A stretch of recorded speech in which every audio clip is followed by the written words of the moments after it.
हिंदी साहित्य संपूर्ण घटना चक्र क्विक रिवीजन विद आरती शर्मा।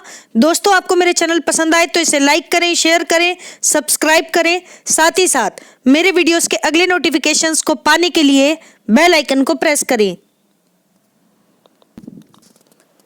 दोस्तों, हम कर रहे हैं हिंदी नेट जेआरएफ परीक्षा चयनित विषय आधारित प्रश्न जून 2009 से जुलाई 2018 तक के प्रश्न पत्र। दोस्तों, आज हम करेंगे जुलाई 2016 का तृतीय प्रश्न पत्र। तो चलिए देखते हैं अपने अगले प्रश्न। गौर करेंगे दोस्तों। हमारा प्रश्न है क्या? संधा भाषा। संधा भाषा से क्या अभिप्राय है? तो जरा ध्यान दें। ऊपर से लोक विरोधी अर्थ देने वाली किंतु साधना के विशुद्ध अर्थ को स्पष्ट करने वाली भाषा को संधा भाषा कहते हैं। ठीक है, संधा भाषा कहो या साध्य भाषा कहो, दोनों में से कोई भी शब्द आए, ध्यान रखेंगे बात एक ही है। ठीक है, तो ऊपर से लोक विरोधी अर्थ देने वाली किंतु साधना के विशुद्ध अर्थ को स्पष्ट करने वाली भाषा को संधा भाषा कहते हैं।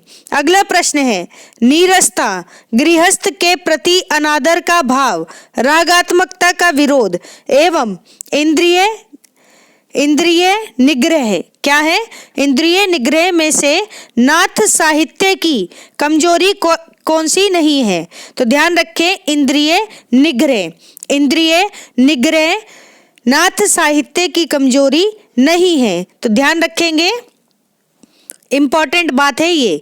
ठीक, अगला प्रश्न है, गौर करेंगे। राम कथा में व्याप्त अति प्राकृत तत्वों के प्रति संशयग्रस्त होकर ब्राह्मणी राम कथा की प्रतिक्रिया में नई राम कथा गढ़ ली। क्या कह रहे हैं? अब जरा ध्यान से सुने। राम कथा में व्याप्त अति प्राकृत तत्वों के प्रति संशयग्रस्त होकर ब्राह्मणी राम कथा की प्रतिक्रिया में नई राम कथा किसने गढ़ ली थी? तो ध्यान रखें, पुष्पदंत ने। ठीक है, पुष्पदंत, ध्यान रखें दोस्तों। इनकी रचना है महापुराण। ठीक है, 2 भागों में है, आदि पुराण और उत्तर पुराण में। और इन्होंने जिसमें 63 श्लाघा पुरुषों का वर्णन किया है। ठीक है, ये बात भी ध्यान रखेंगे, इंपॉर्टेंट है। अगला प्रश्न देखते हैं। अगला प्रश्न है गीतावली, रामचंद्रिका, विनय पत्रिका तथा दोहावली, इनमें से तुलसीदास का ग्रंथ कौन सा नहीं है? तो ध्यान रखें, रामचंद्रिका। ठीक है, तुलसीदास का ग्रंथ नहीं है रामचंद्रिका। किसका है? केशवदास का। रीतिकालीन कवि हैं केशवदास, जिनका ग्रंथ है रामचंद्रिका। ठीक है, इसके अलावा गीतावली, विनय पत्रिका और दोहावली, ये सभी तुलसीदास जी की रचनाएं हैं। ठीक है, और अवधी भाषा में इनकी एक प्रसिद्ध रचना है, कौन सी? रामचरितमानस। ध्यान रखेंगे, तुलसीदास की रचना है। ठीक, अगला प्रश्न है, पंक्ति है, जरा गौर करें। क्या है? रैन गवाई सोई के दिवसु गवाइयां खाई, हीरे जैसे जन्मू है कौड़ी बदले जाई। ये काव्य पंक्तियां किसकी हैं? तो ध्यान दें, गुरु नानक जी की। गुरु नानक ने कहा है, क्या कहा है? रैन गवाई सोई के दिवसु गवाइयां खाई, हीरे जैसे जन्मू है कौड़ी बदले जाई। ठीक है, तो यानी कि रात गवाई कैसे? सोकर। दिन गवाया कैसे? खाकर। हीरे जैसा जन्म है जो कि किस में बदले जा रहा है? कौड़ी में बदले जा रहा है। कुछ ये अर्थ है इसका पंक्ति का। गुरु नानक जी की पंक्ति है, ध्यान रखेंगे। अगला प्रश्न है, गौर करें। ध्रुवदास ने भक्त नामावली में किसकी प्रशंसा की है? तो ध्यान रखें, गोसाई विठलनाथ की। गोसाई विठलनाथ की प्रशंसा की है। किसने? ध्रुवदास ने। किसमें? अपनी रचना भक्त नामावली में। ठीक है, और ध्यान रखें, ध्रुवदास शिष्य थे किसके? रामानंद के। और समकालीन थे किसके? कबीर के। और उत्तर अधिकारी थे किसके? कबीर के। ठीक है, ये कुछ महत्वपूर्ण बातें हैं ध्रुवदास के संबंध में, ध्यान रखेंगे। अगला प्रश्न है, जरा ध्यान दे दोस्तों, क्या है? मधुमालती। मधुमालती के रचयिता कौन है? तो ध्यान रखें, मंजन। मंजन की रचना है मधुमालती। ठीक है, ध्यान रखेंगे, प्रेम आख्यानक काव्य है। अगला प्रश्न है, रत्न खान और ज्ञानबोध किसकी रचनाएं हैं? तो मलुक दास की। मलुक दास की रचनाएं हैं रत्न खान और ज्ञान बोध। एक रचना और है इनकी, ज्ञान प्रबोध। ठीक है, ध्यान रखेंगे दोस्तों। अगला प्रश्न है, पंक्ति है, गुण निर्गुण कहियत नहीं जाके। यह पंक्ति किसकी है? क्या है? गुण निर्गुण कहियत नहीं जाके। तो दोस्तों रैदास। रैदास की पंक्ति है, गुण निर्गुण कहियत नहीं जाके। रैदास जी को रविदास के नाम से भी जाना जाता है। ठीक है, अन्य नाम है इनका। ठीक, अन्य नाम क्या? एक ही नाम है, कोई कैसे प्रोनाउंस करता है, कोई कैसे लेता है। तो दोनों में से कोई भी नाम आए, चाहे रैदास आए चाहे रविदास आए, बात एक ही है। ठीक है, ध्यान रखेंगे। अगर आपको पता हो रविदास या रैदास किसके गुरु थे तो मुझे कमेंट बॉक्स में बताएंगे। ठीक है, बहुत ज्यादा इंपॉर्टेंट प्रश्न है ये। देखते हैं अगला प्रश्न क्या है, गौर करेंगे। अगला प्रश्न है, पंक्ति है यानी कथन है, जरा ध्यान दें। कालदर्शी भक्त कवि जनता के हृदय को संभालने और लीन रखने के लिए दबी हुई भक्ति को जगाने लगे। क्या है? कालदर्शी भक्त कवि जनता के हृदय को संभालने और लीन रखने के लिए दबी हुई भक्ति को जगाने लगे। क्रमशः भक्ति का प्रवाह ऐसा विकसित और प्रबल होता गया कि उसकी लपेट में केवल हिंदू जनता ही नहीं, देश में बसने वाले सहृदय मुसलमानों में से भी न जाने कितने आ गए। यह कथन किसका है? तो ध्यान रखें, आचार्य रामचंद्र शुक्ल जी का कथन है। ठीक है, आचार्य रामचंद्र शुक्ल जी का कथन है। एक बार फिर से सुने। कालदर्शी भक्त कवि जनता के हृदय को संभालने और लीन रखने के लिए दबी हुई भक्ति को जगाने लगे। क्रमशः भक्ति का प्रवाह ऐसा विकसित और प्रबल होता गया कि उसकी लपेट में केवल हिंदू जनता ही नहीं, देश में बसने वाले सहृदय मुसलमानों में से भी न जाने कितने आ गए। तो दोस्तों ये किसका कथन है? रामचंद्र शुक्ल जी का। अगला प्रश्न है, गौर करें दोस्तों, यहाँ पर पंक्ति है, जरा ध्यान दें। सोहे घनश्याम मग हेरती हथेरी ओट। हथेरी यानी हथेली। ठीक है, सोहे घनश्याम मग हेरती हथेरी ओट, ऊंचे धाम बाम चढ़ी आवत उतरी जात। ऊंचे धाम बाम चढ़ी आवत उतरी जात। तो दोस्तों इन पंक्तियों में नायिका की मनोदशा का वर्णन हुआ है। तो ये पूछ रहे हैं, इन पंक्तियों में नायिका की किस मनोदशा का वर्णन हुआ है? तो ध्यान देंगे, उत्कंठा का। नायिका की उत्कंठा का वर्णन हुआ है दोस्तों इन पंक्तियों में। ठीक है, क्या है पंक्ति? एक बार फिर से सुने। सोहे घनश्याम मग हेरती हथेरी ओट, ऊंचे धाम बाम चढ़ी आवत उतरी जात। ठीक है, तो नायिका की उत्कंठा का यानी उत्कंठा का वर्णन हुआ है। ठीक है, ध्यान रखेंगे दोस्तों। अगला प्रश्न है, ध्यान दें। रीति काल में लला के लिलाट पर महावर दिखाई पड़ने लगी, वीर सखी हो गया, रणनात्मक ध्वनियों की बहार आ गई। कैसी? रणनात्मक ध्वनियों की बहार आ गई। नाद योजना से मादकता को बढ़ावा मिला। यह कथन किसका है? तो ध्यान रखें, बच्चन सिंह का। बच्चन सिंह का कथन है दोस्तों, रीति काल में लला के लिलाट पर महावर दिखाई पड़ने लगी, वीर सखी हो गया, रणनात्मक ध्वनियों की बाहर आ गई, नाद योजना से मादकता को बढ़ावा मिला। तो यह कथन है बच्चन सिंह जी का।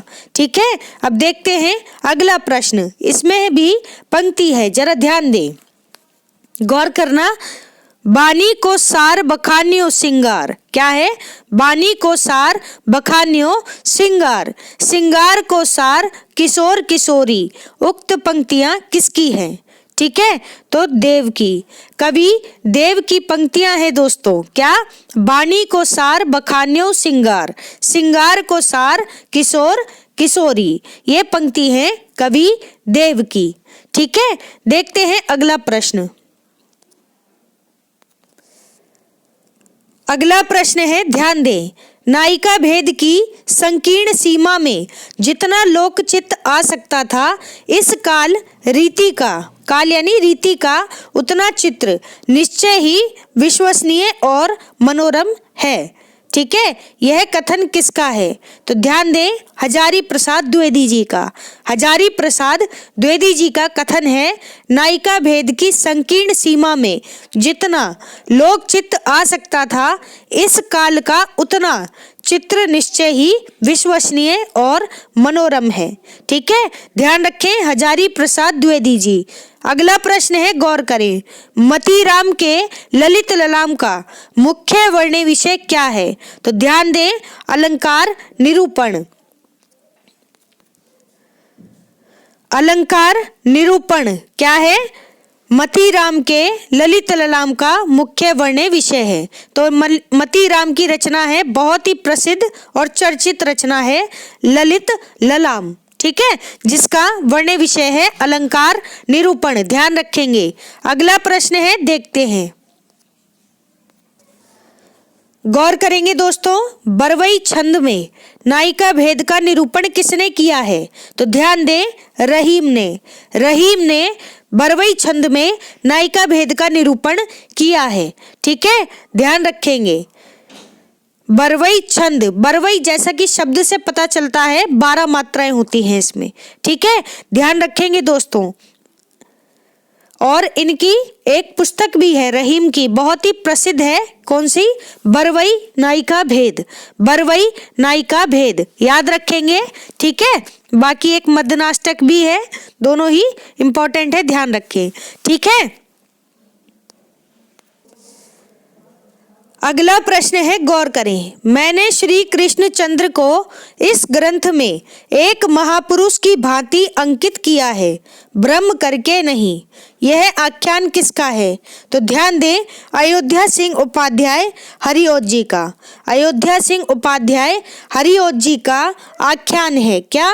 मैंने श्री कृष्णचंद्र को इस ग्रंथ में एक महापुरुष की भांति अंकित किया है।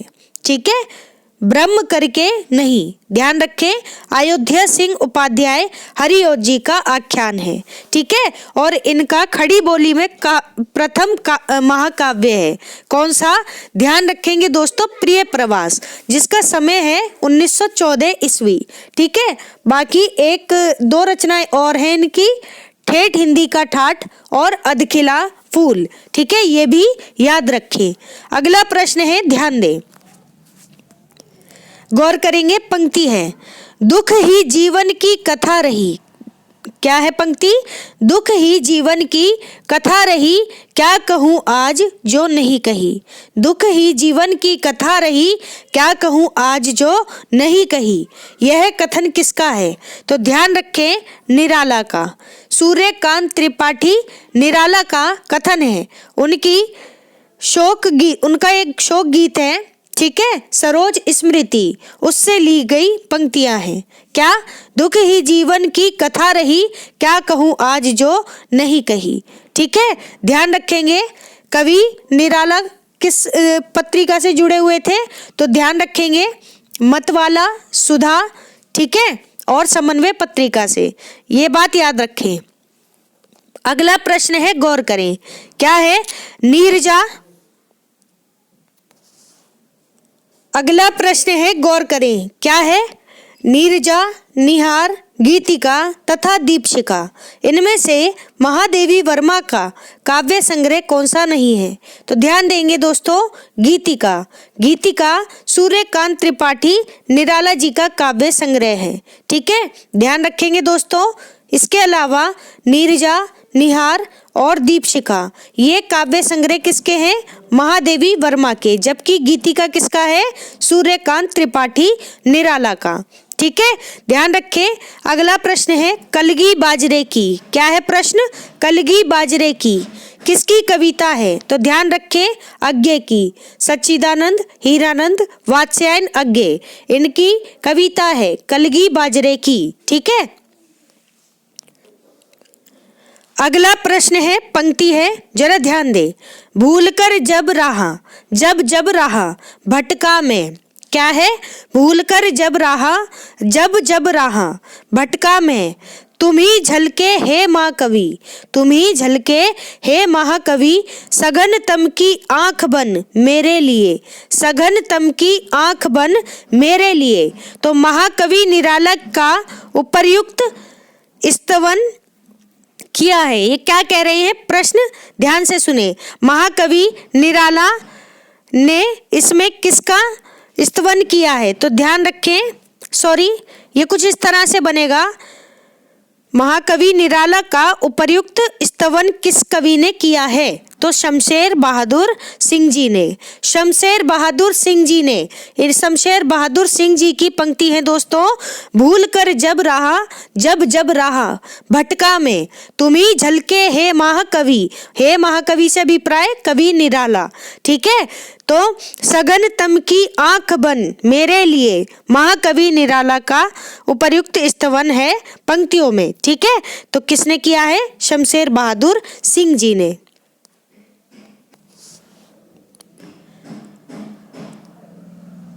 अगला प्रश्न है, गौर करें। क्या है प्रश्न? आनंद अनंत देवी किसकी पात्र हैं? तो ध्यान रखें, जयशंकर प्रसाद के नाटक स्कंदगुप्त की। जयशंकर प्रसाद जी के नाटक स्कंदगुप्त की पात्र हैं अनंत देवी। और नाटक का समय क्या है? 1928 ईस्वी, याद रखें। अगला प्रश्न है, ध्यान दें। छठा बेटा, सिंदूर की होली, अंजो दीदी, अलग अलग रास्ते, इन नाटकों में से उपेंद्र नाथ अश्क जी का नाटक कौन सा नहीं है? तो ध्यान रखें, सिंदूर की होली। सिंदूर की होली किसका नाटक है? लक्ष्मी नारायण मिश्र जी का। ठीक है, लक्ष्मी नारायण मिश्र जी का नाटक है सिंदूर की होली। ठीक है, बाकी ध्यान दें, छठा बेटा, अंजो दीदी और अलग अलग रास्ते, ये सभी उपेंद्र नाथ अश्क जी के नाटक हैं। अगला प्रश्न है, नायक खलनायक विदूषक। क्या है? नायक खलनायक विदूषक। फिर है शकुंतला की अंगूठी, फिर है द्रौपदी और फिर है आठवां सर्ग। तो इनमें से सुरेंद्र वर्मा जी के अभिव्यक्ति की स्वतंत्रता का प्रश्न किस में उठाया गया है? ठीक है, तो ध्यान दें, आठवां सर्ग नाटक में। ठीक, क्या कह रहे हैं? आठवां सर्ग जो नाटक है किसका है? सुरेंद्र वर्मा का। इसमें सुरेंद्र वर्मा की अभिव्यक्ति की स्वतंत्रता का प्रश्न, यहाँ पर थोड़ा सा प्रश्न में एरर है। ऐसे होगा कि नाटक आठवां सर्ग में सुरेंद्र वर्मा जी ने अभिव्यक्ति की स्वतंत्रता का प्रश्न उठाया है। ठीक है, इसके अलावा जो बाकी नाटक हैं ये सब कौन से? नायक खलनायक विदूषक, शकुंतला की अंगूठी और फिर है द्रौपदी, ये नाटक भी सुरेंद्र वर्मा जी के ही हैं। ठीक है, अगला प्रश्न है, गौर करें। फणीश्वर नाथ रेणु द्वारा रचित कहानी ठेस का नायक कौन है? तो ध्यान रखें, सिरचन। सिरचन नायक है ठेस कहानी का, और ठेस कहानी किसकी है? फणीश्वर नाथ रेणु की। ठीक है, ध्यान रखें। अगला प्रश्न है, राग दरबारी उपन्यास में वर्णित गांव कौन सा है? तो ध्यान रखें, शिवपालगंज। ठीक है, शिवपालगंज वर्णित गांव है किसमें? राग दरबारी उपन्यास में। और राग दरबारी उपन्यास के लेखक कौन है? तो ध्यान रखें, श्रीलाल शुक्ल। श्रीलाल शुक्ल जी का उपन्यास है राग दरबारी। ठीक, अगला प्रश्न है, गौर करें। पुनर्नवा, अनाम दास का पोथा, बाण भट्ट की आत्मकथा एवं चारूचंद्र लेख, इनमें से हजारी प्रसाद द्विवेदी जी द्वारा रचित पहला उपन्यास कौन सा है? तो ध्यान रखें, बाण भट्ट की आत्मकथा। बाण भट्ट की आत्मकथा हजारी प्रसाद द्विवेदी द्वारा रचित पहला उपन्यास है। ठीक है, इसके अलावा पुनर्नवा, अनामदास का पोथा और चारुचंद्र लेख, ये उपन्यास भी किसके हैं? हजारी प्रसाद द्विवेदी जी के ही हैं। ठीक है, ध्यान रखेंगे दोस्तों। अगला प्रश्न है, गौर करें, ध्यान दे दोस्तों। पहला गिरमिटिया, तोड़ो कारा तोड़ो, अभिज्ञान एवं मृत्युंजय में, अभिज्ञान एवं मृत्युंजय, इनमें से महात्मा गांधी के जीवन पर आधारित उपन्यास कौन सा है? तो ध्यान रखें, पहला गिरमिटिया। पहला गिरमिटिया महात्मा गांधी के जीवन पर आधारित उपन्यास है। और किसका है? तो गिरिराज किशोर का उपन्यास है पहला गिरमिटिया। याद रखेंगे दोस्तों। ठीक है, अगला प्रश्न है क्या? पीली आंधी। पीली आंधी उपन्यास के लेखिका कौन है? तो प्रभा खेतान।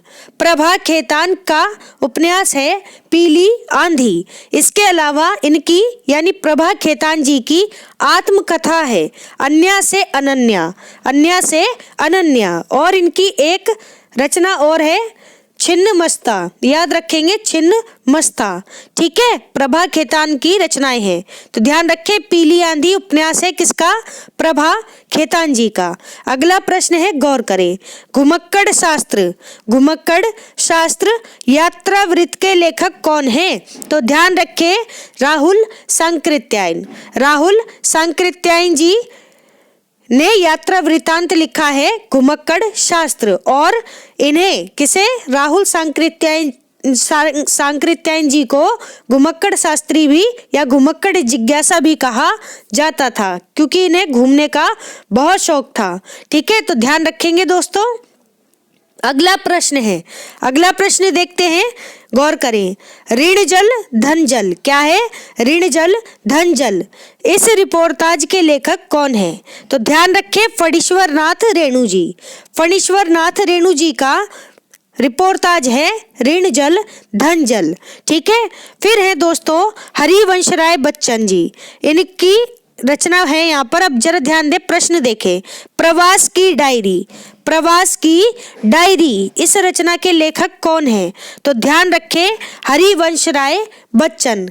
हरिवंश राय बच्चन जी की रचना है प्रवास की डायरी। और हालावाद के प्रवर्तक हैं हरिवंश राय बच्चन जी। मधुशाला, ठीक है, ये इनकी रचना है। ठीक है, साथ में निशा निमंत्रण, ये भी इनकी रचना है, ध्यान रखें। और इनकी आत्मकथा है क्या भूलूं क्या याद करूं, 10 द्वार से सोपान तक। ठीक है, नीड का निर्माण फिर से, ये कुछ इनकी आत्मकथाएं हैं, ध्यान रखेंगे दोस्तों। अगला प्रश्न है, जरा ध्यान दें, वृंदावन लाल वर्मा की आत्मकथा कौन सी है? तो अपनी कहानी। अपनी कहानी आत्मकथा है किसकी? वृंदावन लाल वर्मा जी की। ठीक है, वृंदावन लाल वर्मा एक ऐतिहासिक उपन्यासकार भी हैं। ठीक, अब सेम एक आत्मकथा और है, अपनी खबर। कौन सी? अपनी खबर। किसकी है वो? पांडे बेचन शर्मा उग्र की। पांडे बेचन शर्मा उग्र की आत्मकथा है अपनी खबर। लेकिन यहाँ पर प्रश्न में है अपनी कहानी, तो अपनी कहानी आत्मकथा है किसकी? वृंदावन लाल वर्मा जी की। याद रखेंगे दोस्तों। अगला प्रश्न है, ध्यान दें, अतीत के चलचित्र। क्या है? अतीत के चलचित्र, स्मृति की रेखाएं, पथ के साथी एवं माटी की मूर्ति, इनमें से महादेवी वर्मा द्वारा रचित रेखा चित्र कौन सा नहीं है? तो ध्यान रखें, माटी की मूर्ति। माटी की मूर्ति महादेवी वर्मा का नहीं बल्कि राम वृक्ष बेनीपुरी जी का रेखा चित्र है। किसका?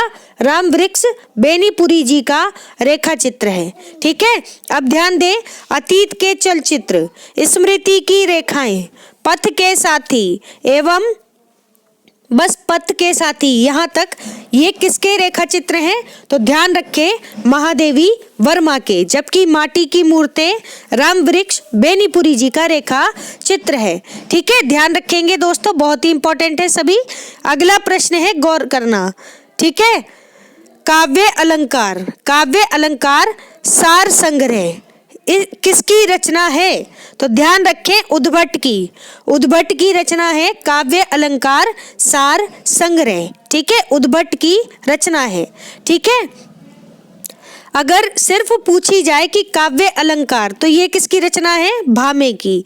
ठीक, एक जैसी दिखने वाली रचनाओं को दोस्तों अपनी कॉपी में अलग से, अपनी नोटबुक एक बना लें, उसमें अलग से लिखें। ठीक है, तो जहां से कंफ्यूजन क्रिएट होने की संभावनाएं अधिक होती हैं, प्रश्न वहीं से बनते हैं।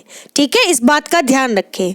तो जरा ध्यान दें, अगला प्रश्न है, भामे, दंडी, उद्भट एवं कुंतक, इनमें से अलंकारवादी आचार्य कौन से नहीं है? तो ध्यान रखें कुंतक, कुंतक अलंकारवादी आचार्य नहीं है। कुंतक के अलावा भामे, दंडी और उद्भट, ये सभी कौन है? अलंकारवादी आचार्य हैं। ठीक है, अब जरा ध्यान दें, भामे, भामे का समय क्या है? 6वीं शताब्दी, और दंडी का समय क्या है? 7वीं शताब्दी। ठीक है, ध्यान रखेंगे। अगला प्रश्न है, गौर करते हैं, काव्य को प्रकृति की अनुकृति किसने कहा है? अच्छा प्रश्न है, ध्यान दें, काव्य को प्रकृति की अनुकृति किसने कहा है? तो दोस्तों अरस्तु ने। किसने? अरस्तु ने कहा है। ठीक है, ध्यान रखें। अगला प्रश्न है, ध्यान दें, रस निष्पत्ति के संदर्भ में उत्पत्तिवाद का सिद्धांत क्या है? तो जरा ध्यान दें, भट्ट लोलट का। ठीक है, तो उत्पत्तिवाद का सिद्धांत किसका है, ऐसे पूछा गया है प्रश्न। तो भट्ट लोलट का सिद्धांत है उत्पत्तिवाद। ठीक है, ध्यान रखेंगे दोस्तों। एक बार फिर से सुने, रस निष्पत्ति के संदर्भ में उत्पत्तिवाद का सिद्धांत किसने दिया है? तो भट्ट लोलट ने। और रस निष्पत्ति का सिद्धांत किसने दिया था? तो ध्यान दें, रस निष्पत्ति के संबंध में आचार्य भरत मुनि ने सिद्धांत दिया था। ठीक है, भाव विभाव व्याभिचारी एक बार फिर से सुने, थोड़ा सा मैं भी भूल रही हूँ, एक बार ध्यान दें, भाव विभाव अनुभाव व्याभिचारी संयोग दस निष्पत्ति, कुछ इस तरह से सूत्र है वो। ठीक है, विभाव अनुभाव व्याभिचारी संयोग दृश निष्पत्ति, ऐसे है शायद। ठीक है, पूरा सही। तो उसकी व्याख्या की है किसने? आचार्य भट्ट लोलट ने, आचार्य शंकुक ने, आचार्य भट्टनायक ने। ठीक है, तो अलग अलग नाम दिए हैं और सिद्धांत दिया है। तो कौन सा? ध्यान दें, तो भट्ट लोलट का सिद्धांत है उत्पत्तिवाद, याद रखेंगे। अगला प्रश्न है, ध्यान दें, अभी मैं भूल रही हूँ, उत्पत्तिवाद के लिए एक अलग से नाम और लिया गया है। तो 2 तरह से पूछा जा सकता है सेम प्रश्न। ठीक है, मेरे ध्यान से अभी निकल रहा है, बिल्कुल ऐसा ही कुछ नाम है उसका। तो आप देख लेना, आप प्रीवियस ईयर क्वेश्चन पेपर देखेंगे तो उसमें भी मिल जाएगा नाम, अदरवाइज आपको अपनी किताबों में भी मिल जाएगा। तो उत्पत्तिवाद के 2 नाम है। ठीक है, ध्यान रखेंगे दोस्तों। ठीक, अगला प्रश्न है, ध्यान दें, हिंदी साहित्य के 80 वर्ष, कितने? 80 वर्ष, इस रचना के लेखक कौन है? तो ध्यान दें, शिवदान सिंह चौहान, शिवदान सिंह चौहान जी की रचना है। क्या? ध्यान दें, हिंदी साहित्य के 80 वर्ष। ठीक है, अगला प्रश्न है, ध्यान दें, principle of literary criticism, principles of literary criticism, इसके लेखक कौन है? तो ध्यान दें, I.A. रिचर्ड्स की रचना है प्रिंसिपल ऑफ लिटरेरी क्रिटिसिज्म। फिर है अगला प्रश्न, क्या है? ध्यान दें, जन्म काल की दृष्टि से सूफी संतों का सही अनुक्रम क्या है? तो सूफी संतों का सही अनुक्रम बताना है, जरा ध्यान दें। सबसे पहले हैं मोइनुद्दीन चिश्ती। ठीक है, मोइनुद्दीन चिश्ती। ठीक है, फिर है निजामुद्दीन औलिया। कौन? निजामुद्दीन औलिया। फिर है शेख चिश्ती। कौन? शेख चिश्ती। फिर है शेख सलीम चिश्ती, शेख सलीम चिश्ती। ठीक है, तो ये सभी कौन है? ये सभी सूफी संतों का सही अनुक्रम है। देखो क्या जबरदस्त प्रश्न बनाया दोस्तों। ठीक है, इतनी डिटेल में किसी किताब में नहीं मिलेगा। ठीक है, आप ध्यान दें, बहुत ही ज़्यादा पुरानी जो किताबें हैं उनमें मिलेंगी ये बातें। ठीक है, नई किताबों में तो ये ध्यान में लाया ही नहीं गया प्रश्न। ठीक, बाकी आप मेरे एक बार वन लाइनर क्वेश्चंस के भक्ति काल के वीडियो देखें, आपको डिटेल में इनके बारे में और सीक्वेंस वाइज सारी इंफॉर्मेशन मिल जाएगी। आपके पास समय हो तो आप वो वीडियो जरूर देखें। ठीक है, तब आपको सीक्वेंस अपने आप समझ में आ जाएगा। अदरवाइज समय नहीं है तो आप इसी वीडियो से काम चलाएं। ठीक है, ध्यान दें, क्या थे एक बार फिर से सुनेंगे। सूफी संतों का सही अनुक्रम क्या है? मोइनुद्दीन चिश्ती, फिर है निजामुद्दीन औलिया, फिर है शेख चिश्ती, फिर है शेख सलीम चिश्ती। ठीक है, ये सभी सूफी संत हैं जो कि क्रम से हैं जन्म काल के आधार पर। ठीक है दोस्तों, और दोस्तों जिन लोगों को मेरा चैनल नहीं मिलता है वो सर्च करें हिंदी साहित्यविद आरती शर्मा, हिंदी साहित्यविद आरती शर्मा, और चैनल मिल जाए तो सभी प्लेलिस्ट एक बार देख लें और अच्छे से अपनी स्टडी करें। ठीक है, तो दोस्तों हमारा आज का ये वीडियो यही समाप्त होता है। Thanks for watching. अगर आपको मेरे वीडियोस पसंद आ रहे हैं तो इन्हें लाइक करें, शेयर करें, मेरे चैनल को सब्सक्राइब करें। साथ ही साथ मेरे वीडियोस के अगले नोटिफिकेशंस को पाने के लिए बेल आइकन को प्रेस करें। धन्यवाद दोस्तों।